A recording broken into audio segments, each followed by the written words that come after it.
지난주에 제가 우리 교단 지방회, 저희는 이제 노회라고 하지 않으니까 지방회라 그러거든요. 지방에 원래 예배가 있었어요. 그래서 원래 예배를 참석을 했는데 서울 순복음교회 조규복 목사님이 그날은 설교를 하시는 날이에요. 이게 진경 목사들이 돌아가면서 이렇게 설교를 하게끔 되어 있거든요. 근데 그분 그 설교 제목이 Just Do It이에요. 그러니까 Just Do It. 어디서 많이 들은 것 같죠? 맞아요. 나이키 광고예요. Just Do It. 제가 그 제목 자체가 그냥 설교 제목이에요, 그게. 결국 그 설교 제목이 말하고자 하는 건 뭐냐면, 그러니까 지금 전도할 때다. 빨리 전도하자. 뭐 이걸 이제 말씀을 하시려고 그걸 이제 하신 거예요.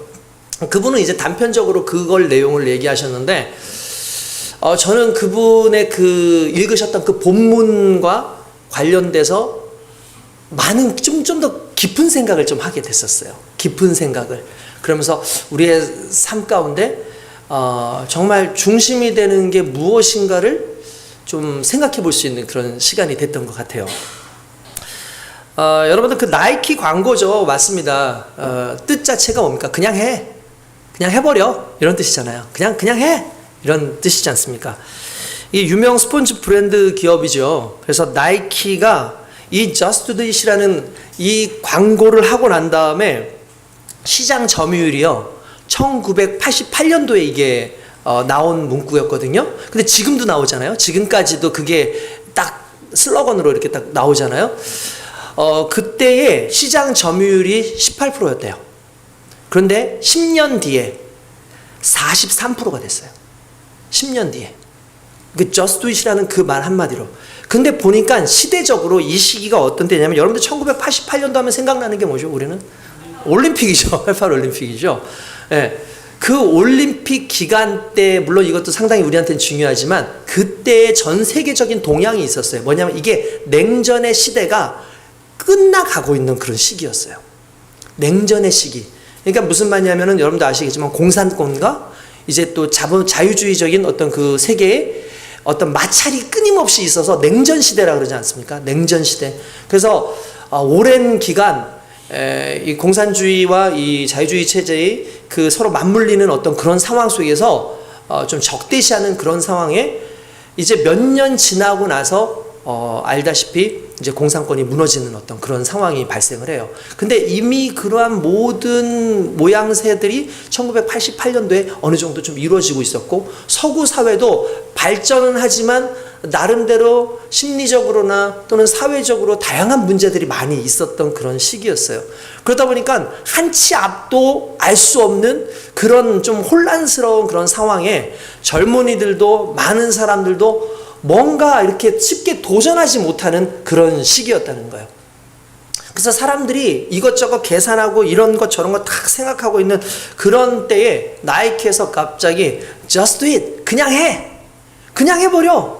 신경 쓰지 말고 그냥 해. 뭘 고민하고 그래. 그냥 나아가면 되지.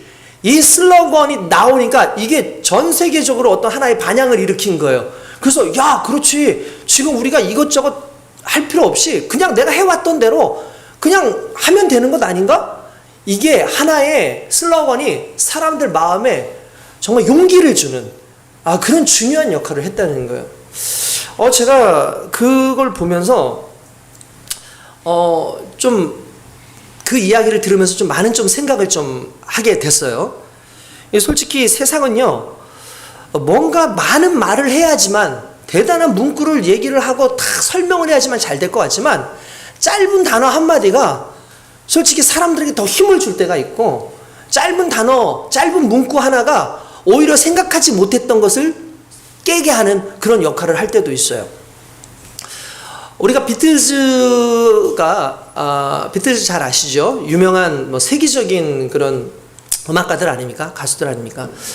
비틀즈에 약간 분열이 있었던 시기가 있었대요. 서로 반목하고 서로 좀 사이도 안 좋고 막 그렇대요. 그때 존 레논이라고 하는 사람이 어떻게든 이 사람들을 좀 이렇게 좀 서로 좀 이렇게 좀 풀어보려고 엄청나게 애를 많이 썼대요. 애쓰고 모이게 하고. 근데 그때마다 서로 싸우고 돌아가고 막 이렇게 막 하는 거예요. 그러다가 어떻게 하면 좋은 방법이 없을까라고 생각을 하는데 갑자기 악보 하나가 떠오르면서 머릿속에서 가사 하나가 떠왔는데 그게 그 유명한 Let it be예요. Let it be. 그게 무슨 뜻이죠? 그냥 내비둬. 그런 뜻이잖아요. 그냥 내비둬. 그냥 내비둬. 라고 얘기를 하는 거예요. 그러니까 너가 뭔가 지금 뭐 이 친구들을 맞춰보려고 이렇게 인위적으로 뭔가 이렇게 해가지고 될 문제 아니야. 결국 시간이 지나가고 이 사람들의 마음이 좀 풀어지고 하면 무언가 해결이 될 수 있어. 갑자기 그런 생각이 떠오르는 거예요. 그래서 그걸 중심으로 해서 가사를 써가지고 나온 노래가 지금 정말 불후의 명곡이라고 할 수 있는 Let it be가 그렇게 해서 나온 거예요. 그냥 그 단어 하나, 그 문구 하나, 그냥 내비둬. 이런 거. 최근에는 또 유명한 거 있죠. Let it be하고 좀 비슷하게 Let it go. 그렇죠? 겨울 왕국에서 나오는 Let it go. 그 뜻이 뭐죠? 좀 비슷한 거예요. 근데 좀 달라요. 그냥 놓아줘. 그런 의미가 있어요. 그냥 좀 가게 냅둬. 뭐 이런 거잖아요. 그냥 좀 놓아줘. 그런 뜻이잖아요. 근데 뭐 최근에 들어보니까 좀 의미가 다르더라고요. 그 Let it be 같은 경우에는 그냥 모든 걸 포용하는 거예요. 그냥 포용하고 그 사람의 부족함, 연약함도 이렇게 좀 그것도까지도 내가 그냥 내비둘게. 신경 안 쓸게. 이런 개념이면 Let it go는 아파 있었던 상처들, 나를 짓눌렀던 모든 것들을 벗어나고 싶다. 벗어나게 해달라 하는 어떤 그냥 자유롭게 가고 싶은 어떤 그런 거더라고요. 그러니까 짧은 문장이지만 그 문장 속에 담겨져 있는 게 상당히 함축적인데 크게 우리에게 다가오는 거예요.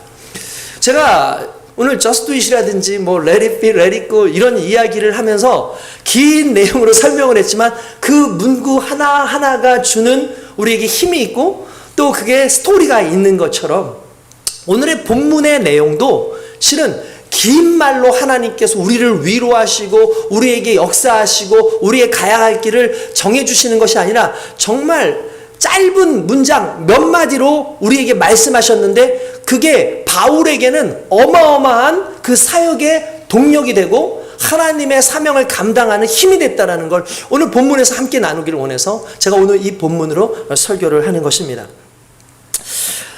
오늘 본문 내용은 뭐 여러 가지 이야기가 상당히 많이 발생했지만 실은 하나의 그 문장 그리고 몇 가지 그 문장으로 이제 바울의 사역에 힘을 주는 그런 상황이 나오는데 그게 뭐냐면 우리 9절에서 10절을 한번 잠깐 같이 읽어볼게요. 9절에서 10절. 자, 같이 한번 읽어보겠습니다. 시작. 밤에 주께서 환상 가운데 바울에게 말씀하시되 두려워하지 말며 침묵하지 말고 말하라. 내가 너와 함께 있음에 어떤 사람도 너를 대적하여 해롭게 할 자가 없을 것이니 이는 이 성 중에 내 백성이 많음이라 하시더라. 할렐루야. 아멘. 저는 오늘 특별히 읽은 말씀 중에서 이 말씀의 의미를 그리고 이 말씀을 우리가 해석해서 하나님 앞에 영광을 돌리고 또 우리의 삶에 적용하는 그런 시간을 갖기를 원합니다. 여러분, 우리가 두려움 가운데 살아갈 때가 많이 있죠. 우리가 정말 두려울 가운데 살아가는 게 많습니다. 왜냐하면 우리는 내일을 알지 못해요. 내일에 어떤 일이 어떻게 일어날지 모르는데 지금의 나를 보면 내일을 감당할 만한 그런 자세나 또는 상황이 아니라고 할 때 제일 먼저 두려움이 오게 되어 있습니다. 그래서 솔직히 인생은 두려움의 연속이고 그 두려움 속에서 누가 도전할 수 있는가에 대한 것이 결국 수많은 인류학자들이 우리에게 이야기하고 있는 바고 또한 성경도 그것을 상당히 중요시 얘기를 하고 있죠. 근데 바울도 실은 고린도라고 하는 곳에 와서 복음을 증거하다가 두려움 가운데에서 힘들어하는 상황이 있었어요. 왜 그렇게 되었느냐? 첫 번째는요, 트라우마입니다. 트라우마. 여러분, 이 바울이 하나님께서 소아시아 전역에서 복음을 증거하는, 지금의 소아시아는 투르키에, 흔히 말하는 터키 지역입니다. 그 터키 지역에서 복음을 이렇게 증거를 했었죠. 그러다가 어느 날 하나님께서 그들에게 더 이상 소아시아에서 복음을 증거하지 말고 다른 곳으로 가서라고 하셔요. 그게 어디냐면 바로 유럽입니다. 유럽으로 가기를 원하죠. 그 마케도니아, 그리스 지역에 있는 마케도니아에 그 복수해가고 있는 어떤 한 사람이 환상 가운데 와서 우리를 도와라, 건너와서 우리를 도우라라는 그 환상을 보게 돼서 그때부터 소아시아의 모든 걸 내려놓고 유럽에 가서 전도를 했고, 그 유럽에 전도된 게 그 복음이 실은 우리에게까지 온 거예요. 만약에 그가 그 당시에 유럽까지 복음을 증거하지 않았다면 아마 우리에게까지 복음이 들려오지 않을 수 있었다라는 걸 좀 생각해 볼 필요가 있습니다. 자, 유럽에 갔습니다. 아무래도 소아시아는요, 자기가 살아왔던 곳이고 그 자기가 이제 활동했던 곳이기 때문에 익숙하죠. 근데 바울이 유럽 쪽으로 오니까 이게 쉽지 않아요. 특별히 그리스 지역에 빌립보라고 하는 곳에 갑니다. 그 빌립보 지역에 갔는데, 빌립보 지역에 이렇게 가서 보니까 거기는 군사도시예요. 군사도시고 거기에 오랜 기간 로마를 위해서 전쟁을 치렀던 그 퇴역 장군들이 머물러 있는 그런 별장들이 상당히 많은 곳이었습니다. 그곳에 와서 복음을 증거하다가 우리가 잘 아는 대로 귀신 들린 여인을 고쳐주는 사건이 있었죠. 빌립보에서 귀신 들린 여인을 고쳐줬어요? 고쳐주고 나니까 실은 그 여인은 그냥 일반적인 귀신 들린 여인이 아니라 그 여인을 통해서 점치는 그러한 영이 있으니까 이 여인을 여러 명의 주인들이 공유를 해가지고 그 여인에게서부터 돈을 버는 그런 역할을 했는데, 그 여인이 귀신이 떠나가 버리니까 더 이상 점칠 수 없는 상황이 되는 거죠. 그러니까 그 주인들이 바울과 실라를 신고해가지고 옥에 가둡니다. 그리고 묻지도 따지지도 않고 그냥 때린 거죠. 옥에 가둔 거죠. 그때 하나님께서 우리가 잘 아는 대로 저녁에 찬양하며 하나님 앞에 나가고 있는데, 기도하고 있는데 갑자기 옥문이 열리는 그런 상황이 있지 않습니까? 간수장이 와가지고 야, 큰일 났다. 옥문이 열렸고 이 죄인들이 도망갔으니까 이제 우리가 큰일 나게 생겼다. 나 아주 그냥 치도곤을 당하게 생겼는데 내가 이럴 거면 그냥 죽고 마는 게 낫지 해서 자결하려고 하는 순간에 안에서 소리가 들립니다. 어이, 간수장, 당신의 몸을 해하지 마시오. 우리가 도망가지 않고 여기 있습니다 라고 얘기합니다. 딱 보니까 바울과 실라가 옥이 열렸는데도 불구하고 도망가지 않고 그 자리에 있는 거예요. 그때 바울과 실라를 보면서 이 사람들은 보통 사람들이 아니다, 이 사람들은 정말 보통 사람들이 아니다 해서 그 간수장이 데리고 나와서 집으로 모시죠. 그래서 씻기고 먹을 것을 주고 난 다음에 이렇게 물어보지 않습니까? 우리가 어떻게 해야 되겠습니까? 우리가 어떻게 해야지 구원을 받을 수 있습니까? 라고 얘기할 때 그 유명한 말씀, 주 예수를 믿으라, 그리하면 너와 내 집이 구원을 얻으리라. 할렐루야. 그 다음날 이 간수장을 통해서 그 로마의 그 빌립보의 이제 지도자들 앞에 나갑니다. 그리고 그들한테 그러죠. 너희 지금 이 지역이 어떤 지역인지 알지? 그 말이 나오진 않지만 분명히 그 말을 했을 거예요. 짧게 썼으니까. 이 지역이 어떤 지역인지 알지? 여기 로마 자치령이야. 로마 자치령. 너희들은 그 그리스 사람들일지 모르겠지만 이 지역은 로마 자치령이고 여기에 수많은 로마 사람들이 살고 있고 그들은 특권을 가지고 있는데 나 로마 사람이야. 바울이 그 얘기하죠. 나 로마 시민권 가지고 있어. 근데 너희들 나를 때리지도 않고 나의 죄를 묻지도 않고 무조건 때려? 하니까 이 사람들이 겁이 난 거야. 두려워하기 시작을 하죠. 그래서 그들에게 싹싹 빌죠. 그러면서 떠나기를, 이곳에서 떠나기를 바랍니다. 떠나서 간 곳이 어디냐면 데살로니가였어요. 데살로니가에 가서 복음을 증거합니다.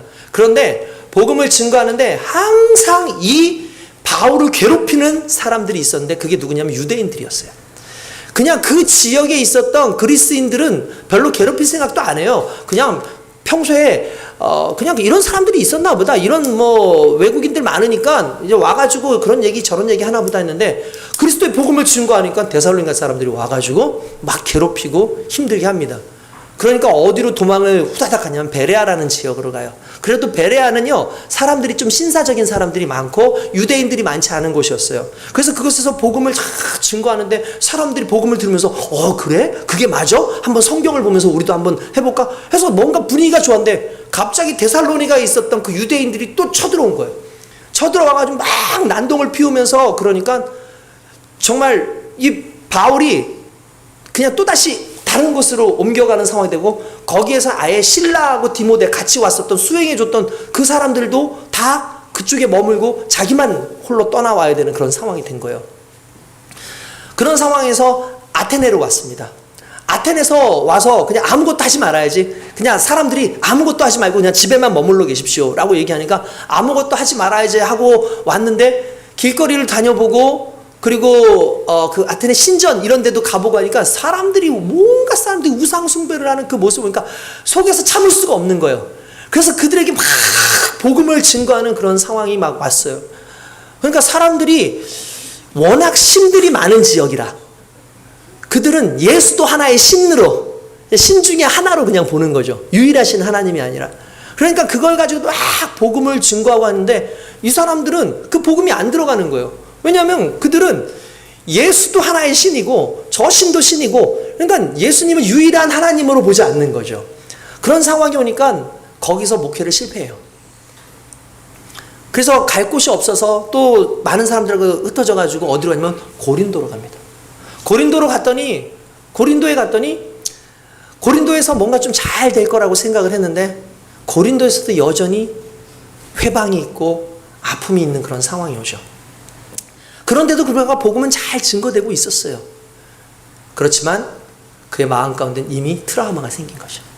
왜요? 가는 곳마다 아픔이 있고 가는 곳마다 대적하는 사람들이 있고 가는 곳마다 실패가 있는 거예요. 그러니까 그 트라우마가 이게 가득 있다 보니까 어디 가도 오랫동안 머물 수 있는 것이 아닌 거죠. 이 고린도에 있다가 나도 또 어쩔 수 없이 그냥 빨리 떠나가야 되는 상황이 됐나 보다. 아마 그런 생각을 가지고 그런 마음을 가지고 있었을지 모르겠습니다. 그때 하나님께서 밤중에 환상 가운데 그에게 말씀하신 게 뭐냐면 두려워하지 말고 침묵하지 말고 그냥 말해라. 내가 너와 함께 있음에 어떤 사람도 너를 대적하여 해롭게 할 자가 없을 것이니 이는 이성 중에 내 백성이 많음이나 라고 말씀을 하셨다는 사실이에요. 순간적으로 자신이 가지고 있었던 그 트라우마가 깨지는 어떤 그런 상황이라고 볼 수가 있는 거죠. 여러분 솔직히 그렇습니다. 실패가 자주 되고 고통이 자주 되고 고난이 자주 오잖아요. 그러면 어느 순간부터 우리는요 무기력증에 빠져요. 우리가 일반적으로 잘 알고 있는 심리학적 용어 학습된 무기력증이라는 것이 있습니다. 내가 어느 순간부터는 그걸 벗어날 수 있는 능력이 내게 없다고 생각이 돼요. 그러면 모든 걸 다 내려놔 버려요. 코끼리 길들이는 거 아마 얘기 들으셨을 겁니다. 코끼리 길들일 때 간단합니다. 다리에다가 족쇄 하나를 채웁니다. 그리고 나서 줄을 하나 연결을 하죠. 큰 쇠사슬 같은 걸. 그리고 말뚝에다 박아 놓습니다. 코끼리가 처음에는 사람만 오면 도망가려고 훅 뜁니다. 그런데 어느 정도 가다가도 갑자기 말뚝에 걸리죠. 그러니까 못 가요. 그게 계속 반복됩니다. 한 번, 두 번, 그게 두 번, 100번이 되고 그것이 1000번이 되면 어느 순간에 그 상황에서 말뚝에서부터 그걸 뽑아 놓습니다. 쇠사슬만 달려있는 거예요. 근데 사람이 와도 도망가지 않습니다. 왜냐하면 얘의 의식 속에서는 이미 말뚝에 걸려있는 그 쇠사슬 때문에 도망가지 못한다라는 그 의식이 박혀있는 거예요. 실제로 심리학적인 어떤 연구를 했을 때 강아지 한 마리를 어떤 그 철장에다가 놓고 도망갈 수 없게끔 놓은 다음에 밑에서 전류를 흐르게 했대요. 가끔씩 전류를 한 번씩 딱 주면은 깜짝 뛰고 뛰잖아요. 똑같은 걸 케이지 2개를 만들어 놓고 한쪽 이 강아지를 놓고 서로 똑같은 실험을 합니다. 근데 이쪽은 가끔씩 한번 딱딱딱딱 주는데 얘네들이 포착포착 뛰면서 그렇게 해요. 그러다가 좀 안 주고 있다가 또 이렇게 쫙 주잖아요. 그럼 그때 또 깜짝 놀라가지고 포착 뛰어요. 근데 요쪽 한쪽 면에 있는 애들, 요쪽 한쪽 면에 있는 애들은 계속해서 전류를 흘리는 거예요. 처음에는 포착포착 막 뛰다가 어느 순간부터는 뛰지를 않아요. 그러다가 잠깐 멈췄어요. 그러다 다시 줍니다. 얘는 뛰지도 않아요. 왜냐하면 학습된 무기력증이 생긴 거예요. 나는 여기서 벗어날 수 없어. 이 전류는 계속해서 나를 아프게 할 거야 라고 한다는 거죠. 학습된 무기력증. 우리가 신앙생활을 하면 가장 두려운 게 학습된 무기력증이에요. 어쩌면 우리 교회가 오늘날의 우리의 현실이 학습된 무기력증에 있는지도 모릅니다. 나가서 신앙인으로서의 정말 제대로 된 삶을 사는 것도 정말 거부하고 있고 예배를 드리는 우리의 심령도 그냥 왔다가 가는 그 정도에 머물러 있고 내 안에서 하나님께서 무슨 큰 역사를 일으키실 것 같지도 않고 하나님께서 나를 크게 사용하실 것 같지도 않고 그냥 지금 그냥 그렇게 살아왔으니까 나는 항상 그렇게 살 수밖에 없다라는 그냥 미래까지도 이미 차단되어져 버린 학습된 무기력증에 빠져 있을 수밖에 없다라는 거죠. 여러분 바울이 그런 식으로 지금 학습된 무기력증에 충분히 빠질 수 있는 계속 어딜 가든지 고난이 있고 어딜 가든지 대적하는 자들이 있고 어딜 가든지 힘들 수밖에 없는 그런 상황. 그래서 있어봤자 기껏 며칠 몇 주밖에 있지 못하는 그런 상황 속에서 장기적으로 복음을 증거할 수 있는 그런 상황이 안 되니까 스스로 낙담하고 있는 그 시기, 바로 이 시기였다는 거죠. 그때 하나님께서 길게 말씀하지 않고 짧게 두려워하지 마라, 침묵하지 마라, 전해라, 내가 너와 함께 하겠다라고 말씀하신다는 거죠. 많은 사람들이 얘기할 수도 있는 거, 많은 사람들이 얘기하고 많은 사람들이 이야기하는 것보다 하나님께서 하신 그 말씀 한마디가 우리에겐 강력하고 바울에겐 무엇보다도 힘이 됐다는 사실이 너무나 중요합니다. 여러분, 혹시 우리는 정말 학습된 무기력증에 빠져 있는 건 아닐까요? 신앙의 무기력증. 점점 시간이 가면 갈수록 더 세상에 자연스럽게 융화되어져 가면서 나는 하나님의 자녀로서의 삶을 자꾸 내려놓는 것, 그것이 아닐까 한번 생각해 볼 필요가 있습니다. 그때 단순하게 내려왔던 두려워 말고 전해라, 이 말씀이 바울에게 너무나 강력한 힘이었다는 거예요. 내 생각과 상관없이 그냥 주님이 말씀하심, 그게 정리가 되는 순간이었던 거예요. 여러분, 우리가 무엇인가 할 때 이거 왜 해야 됩니까? 이걸 언제 해야 됩니까?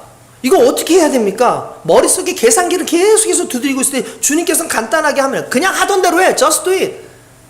지금 그냥 하면 되지. 왜 자꾸 재? 여러분, 우리가 왜 자꾸 재죠?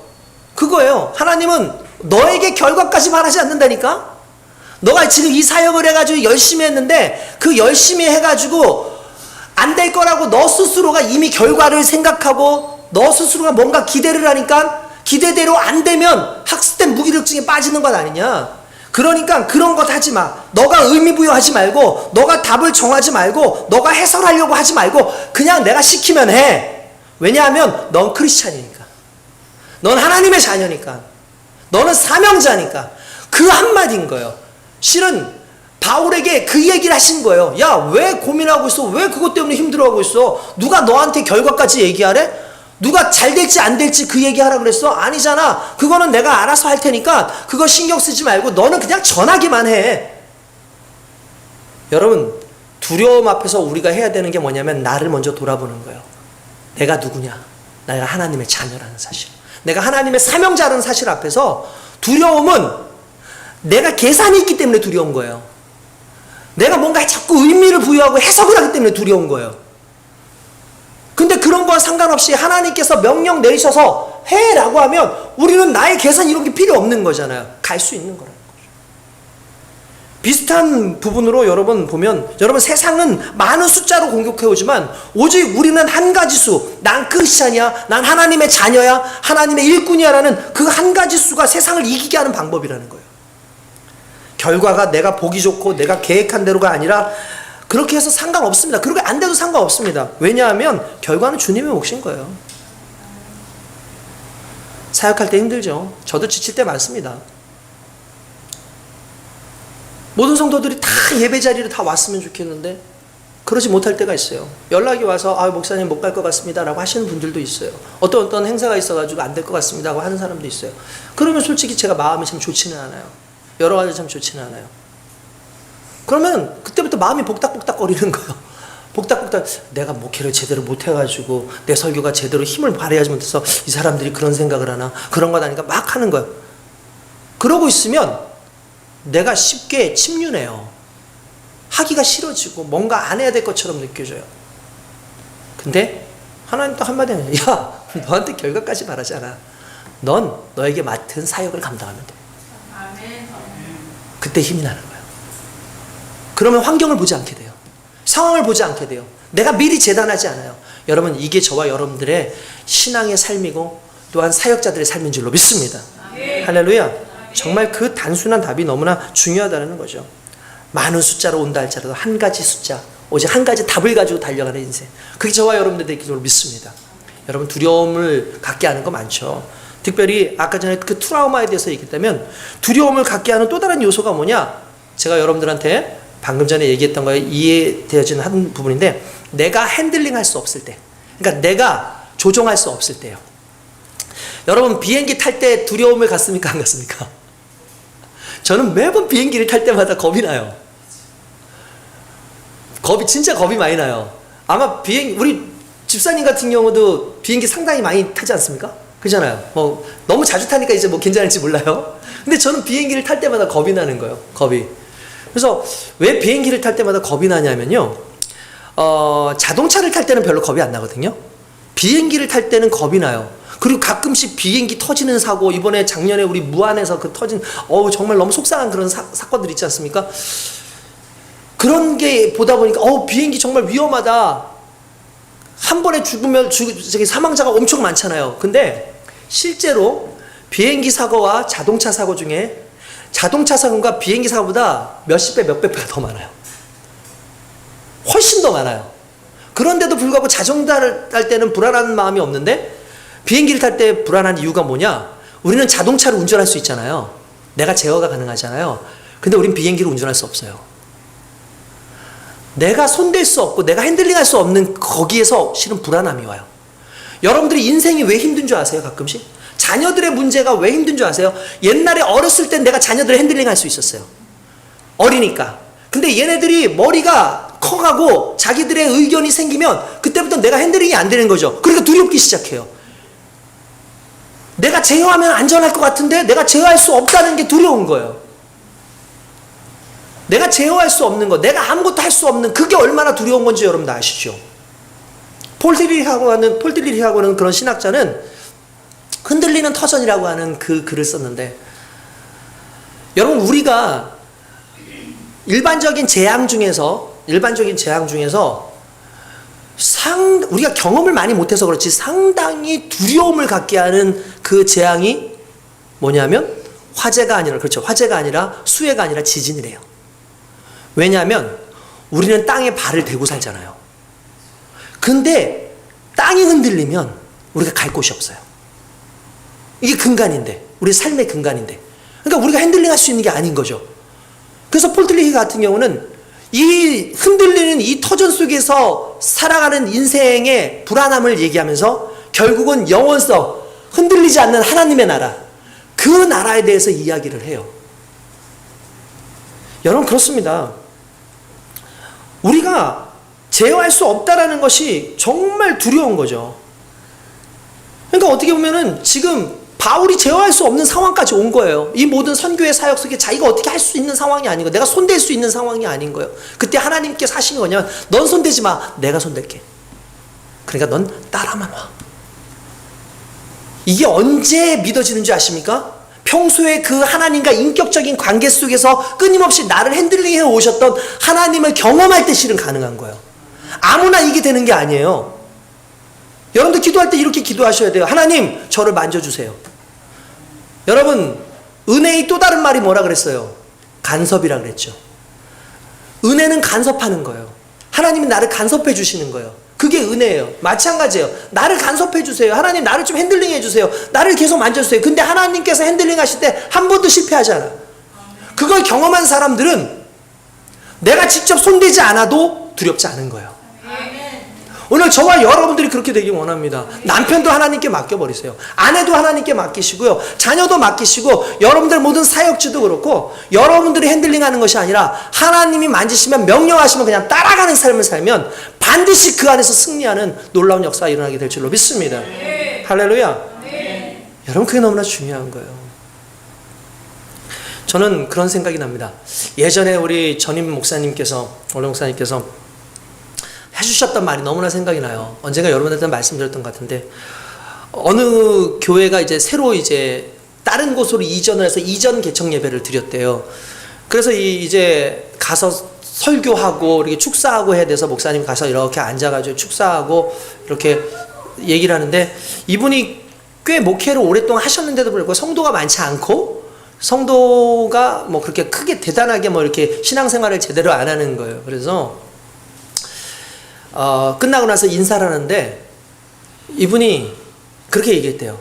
아유, 목사님, 제가 너무 부족해서 참 이렇게 성도들도 많지 않고 제가 너무 부족해서 이 성도들이 잘 자라지 않고 있습니다. 라고 했는데, 우리 전임 목사님 그 스타일 아시잖아요. 그냥 딱 그렇게 얘기했대요. 아니요, 너무 부족하지 않아서 이런 거예요. 이렇게 얘기했다는 거예요. 너무 부족하지 않아서 그런 겁니다. 오히려 부족했어야 되는데, 오히려 내가 정말 부족했으면 하나님이 하실 텐데 내가 부족하지 않기 때문에 내가 할 수 있다고 생각했기 때문에 어떻게 보면 지금까지 그렇게 이끌어왔다는 거예요. 저는 그때 그 이야기 들으면서 많은 생각을 했습니다. 부족함. 그래, 맞다. 오히려 부족해야 된다. 내가 아무것도 아니어야 된다. 그때 하나님이 하신다. 내가 핸들링 하려고 그러고 내가 뭔가를 자꾸 하려고 그러면 오히려 더 내 생각대로는 될지 모르겠지만 하나님의 뜻과는 어긋나서 갈 수 있다는 걸 우리가 알아야 된다는 사실입니다. 또한 두려움의 요소가 하나 더 있습니다. 그게 뭘까요? 홀로 남겨져 있다는 사실이에요. 외로움. 누군가 도와줘야 되는데 도와줄 사람이 없어요. 여러분들 아까 전에 말씀드렸죠? 데살로니가에서 사람들이 너무 괴롭히니까 후다닥 베레아로 갔는데, 베레아로 갔는데도 또 그 사람들이 와가지고 괴롭힐 때 자기들하고 함께 왔던 사람들하고 같이 떨어져 버렸어요. 그래서 혼자 아테네로 갔다가 거기서 또 혼자 고린도로 가는 그런 상황이 온 거예요. 막막하죠. 답답하죠. 그 외로움이 얼마나 컸겠습니까? 여러분, 그때 그 외로움 속에서 두려움을 느꼈다라는 거죠. 근데요, 여러분, 더 중요한 게 있어요. 뭐냐면, 그러면 하나님께서 그 외로움 가운데 계속 두게 하셨냐? 아니에요. 거기서 한 사람을 만나게 하세요. 아굴라라고 하는 사람을 만나게 하십니다. 성경에 보면은 브리스길라와 아굴라라고 하는 유명한 부부 얘기가 나와요. 둘이 실은 바울도 원래 이스라엘 사람들은 원래 1인 1기가 있어가지고 자기 생업을 위해서 해야 되는 그런 기술이 있습니다. 바울은 텐트를 만드는 기술을 가지고 있었어요. 근데 이 아굴라라고 하는 사람도 텐트를 만드는 기술을 가지고 있어서 서로 잘 맞는 거야. 그리고 그도 예수를 믿는 사람이고 해서 같이 함께 연합해서 복음 안에서 같이 사역을 잘 할 수 있었어요. 그러다가 또 시간이 지났더니 어떻게 소문을 듣고 멀리 있었던 실라와 그리고 디모데가 왔습니다. 와, 이제 천군만마다, 너무 기쁘다, 잘 됐다 라고 생각을 하고 기뻐해야 되잖아요. 근데 여전히 두려운 거예요.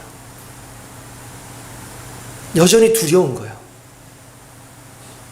여러분, 이게 참, 이 말이 너무 독특하지 않습니까? 사람들을 다시 만나고 도와줄 사람들이 있는데 여전히 외롭고 두려워요. 여러분, 그런 적 있으세요? 내 주변에 많은 사람들이 있는데도 외롭고 두려운 적 있으세요? 그때 하나님께서 뭐라고 말씀하십니까? 너한테 중요한 거 하나가 빠졌지? 내가 너와 함께 할게. 내가 너와 함께 할게. 내 주변에 아무리 많은 사람들이 있고 아무리 나를 돕는 사람들이 있다 할지라도 내가 너와 함께 할게 라고 하는 그 말씀 한마디로 정확하게 해주지 않으면 쉽지가 않은 거예요. 이곳을 가고 저곳을 가고 저곳을 하는데 고난이 있어, 환난이 있어. 그러니까 하나님 나와 함께 안 하시나? 이곳으로 갔을 때 정말 어려움이 있어. 하나님 나와 함께 안 하시나? 사람들은 모였지만 혹시 하나님 나와 함께 하지 않는 것 아니야? 여러분, 한 가지 알아두십시오. 우리의 가장 큰 문제가 뭔지 아십니까? 하나님이 함께 계시지 않는 것 같다라고 생각하는데도 뭔가 두렵지 않은 것. 실은 이게 가장 큰 문제예요. 믿는 사람은요, 죄악 가운데 있고 문제가 있어서 혹시 하나님이 나와 함께 하지 않는 것처럼 느껴질 때 두려워야 정상인 거예요. 그게 정상인 거예요, 오히려. 근데 내 마음 가운데 신앙생활 제대로 하지도 않고 있고 세상 가운데 그냥 방황해서 살고 있고 세상 속에서 살고 있는데도 불구하고 두렵지 않다라고 생각을 했다면 실은 그게 제일 큰 문제인 거예요. 오히려 믿는 사람들이 내가 정말 믿음 안에 있다라는 걸 보여주는 가장 중요한 게 오늘 방금 전에 말씀드렸던 정말 어려움이 있고 어떤 상황 가운데 있을 때 많은 사람들이 있다 할지라도 두려울 수밖에 없는 것. 혹시 하나님이 나와 함께 하지 않으시면 어떡하지? 나는 그 두려움. 실은 믿는 자라면 그 두려움이 있어야 돼요. 근데 더 감사한 건 하나님 우리를 떠나지 않고 우리와 언제나 함께 하시며 우리에게 놀라운 은혜를 주시는 하나님이라는 사실을 믿으시길 주님의 이름으로 축원드립니다. 주님께서 함께 하신다는 사실이 주는 능력의 힘이 있죠. 주님께서 함께 하신다는 그 말이 주는 힘이 있죠. 내가 너와 함께 할게. 하나님 감사합니다. 이미 그 말 한마디로 바울은 힘을 얻었어요. 그래서 여러분 몇 년 동안을 얼마 동안을 그 고린도에 있은 줄 아십니까? 1년 6개월 동안 고린도에 머뭅니다. 그리고 복음을 증거하고 수많은 사람들이 그곳에서 하나님을 만나고 그리스도 예수를 영접해요. 그 이전까지 수많은 트라우마와 자기가 핸들링할 수 없었고, 또한 정말 하나님 없이 혹시 나 혼자 그렇게 일하는 거 아니야? 하나님이 나를 버리셨나? 수많은 상상 속에 있을 수 있었지만 하나님께서 아니야, 괜찮아, 말해, 그냥 해, 내가 너와 함께 할게, 너를 해할 자가 없어라는 그 말 한마디에 용기가 생기고 그냥 그 사역을 감당하게 되는 이 바울의 놀라운 역사가 오늘 저와 여러분들에게 나타날 수 있길 주님의 이름으로 축원드립니다. 뿐만 아니라 두려움을 이기게 되는 가장 중요한 요소가 뭔지 아십니까? 우리가 사명자이기 때문입니다. 사명자는 죽지 않습니다.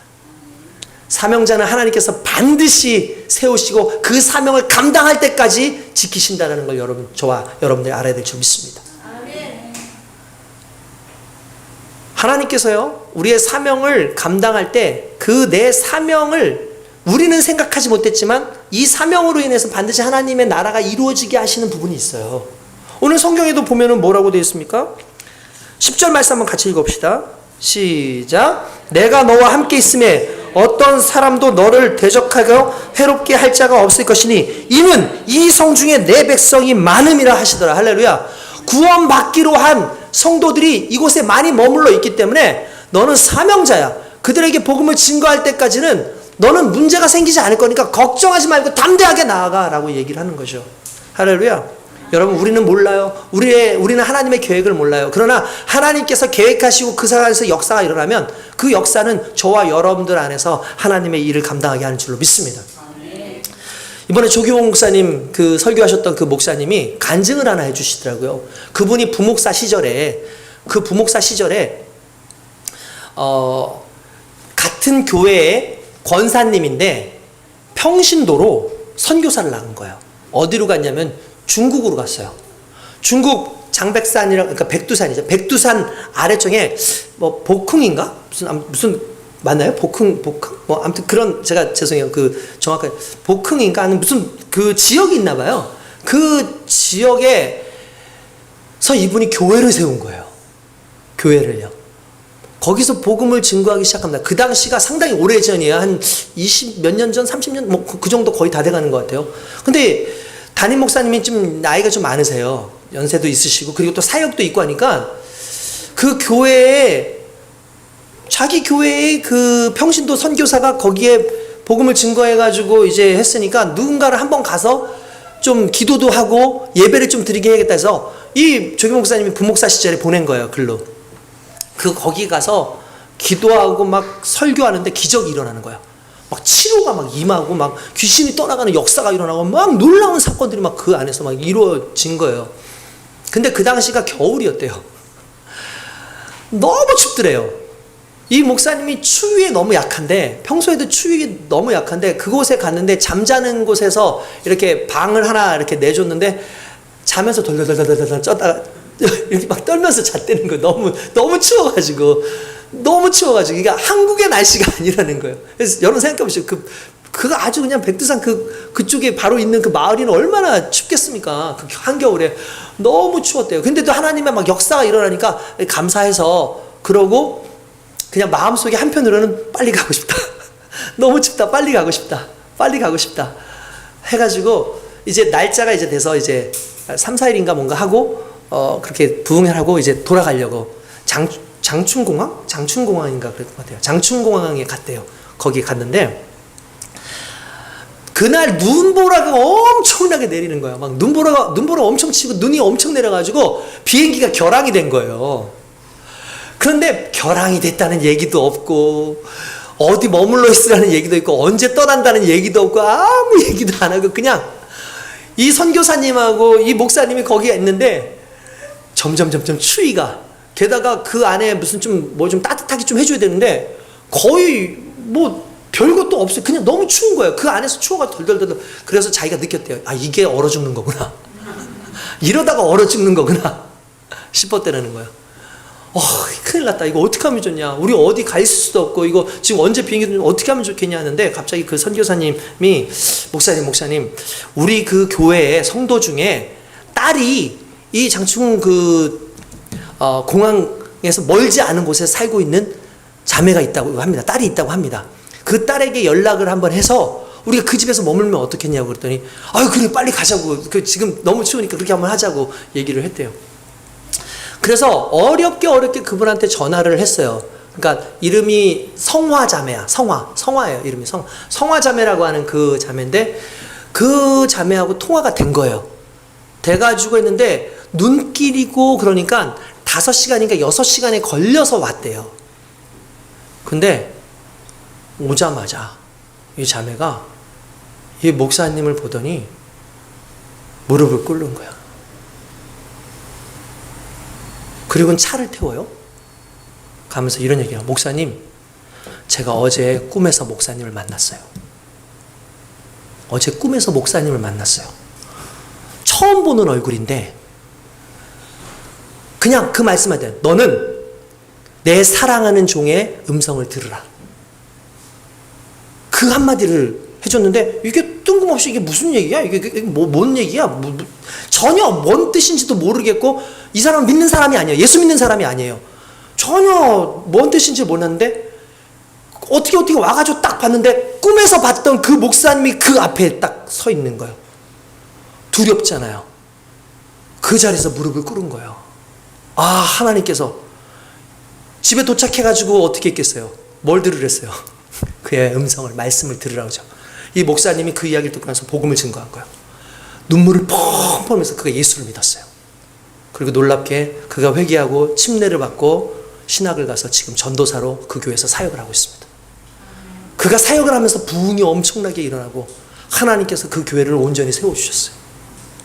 뒤늦게 생각해보니까 내가 뭐라고 하나님께서 나를 이렇게 부르셨나라는 생각도 그 목사님이 들었지만 나는 생각지도 못하고 나 이걸 이러다 죽는 거 아니야 하는 그 두려움 속에서 하나님께서 다 가게 하셔서 했던 그 사역이 결국은 내가 사명자라는 걸 알려주시는 사명이었고 하나님이 함께 하신다라는 걸 말씀해 주시는 사역이었다는 거예요. 여러분들은 알지 모르죠. 여러분들은 모를 수 있어요. 근데 하나님이 이미 여러분들의 삶 가운데 여러분들의 사명과 사역을 다 준비하고 계십니다. 오늘 우리 선교사님 가정이 그런 사역으로 지금 하고 있는 것 아니겠습니까? 저와 여러분들도 마찬가지입니다. 나는 모르지만 나는 오히려 왜 이렇게 힘들게 하십니까? 하나님 너무 싫습니다. 괴롭습니다. 근데 생각하지 못했던 그들을 만나게 하시고 그들로 하여금 복음을 알게 하시고 그들로 하여금 하나님의 능력 안에 거하게 하는 일꾼은 쓰임받고 있다는 그 사실 앞에 우리는 모든 두려움을 뒤로하고 하나님의 사명을 감당해야 되는 하나님의 일꾼인 줄로 믿습니다. 오늘 저와 여러분들이 이 말씀 안에서 힘을 내시고 이 말씀 안에서 두려움이 아니라 하나님의 그 단발마적인 그 말씀에 순종해서 달려가는 저와 여러분 될 수 있길 주님 여러분 축원드립니다. 기도하겠습니다.